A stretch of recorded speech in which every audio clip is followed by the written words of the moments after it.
20 طائرة سوخوي، 20 دبابة، شرات الاس 400 الاس 500. هذه الاس 400 باش ترفدها من روسيا وتجيبها للجزائر يعني 3 شهور ولا 4 شهور وهي في البحر، يعني تمشي في باخرة.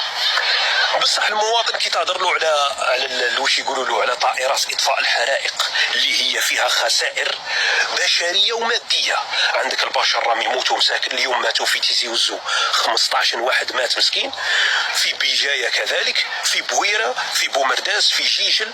وثروه غابيه هائله تروح باش تعاود تشجر هذوك الجبال هذوك، لازم لك 10 سنين مينيموم. وزيد ثروه حيوانيه وفلاحين ومنتجات، يعني خسائر بالملايير فوق الخسائر تاع الارواح. علاه تشرو السلاح والحوايج اللي ينفعوا الشعب ما تشروهمش؟ ايهم السوخوي مقاريين، ما عندنا ما نديروا بهم، انا لا في حرب لا والو. طائرات تاع اطفاء الحرائق علاه ما شريتوهمش؟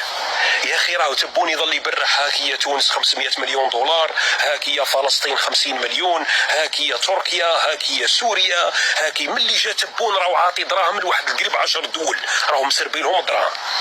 الافريقيا عطاها مليار دولار، يعني والشعب هذا يعني ما يستفادش من اموال الخزينه العموميه.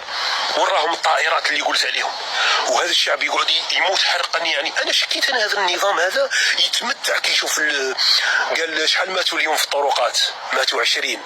الله يبارك، مليح. ولا الحرائق كاش ما كاين، روحوا شعلوا لنا غابه ولا زوج نشوفوا الجزائريين يتشوطوا، ما ماتوا حتى هذا الصيف، ما مات حتى واحد.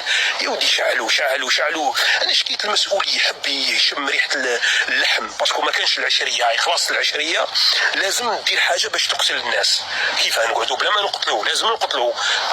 رانا 80 سنه ما بقاليش ونموت، اقتلوا لي شويه، راني حاب نتمتع. ما فهمتش.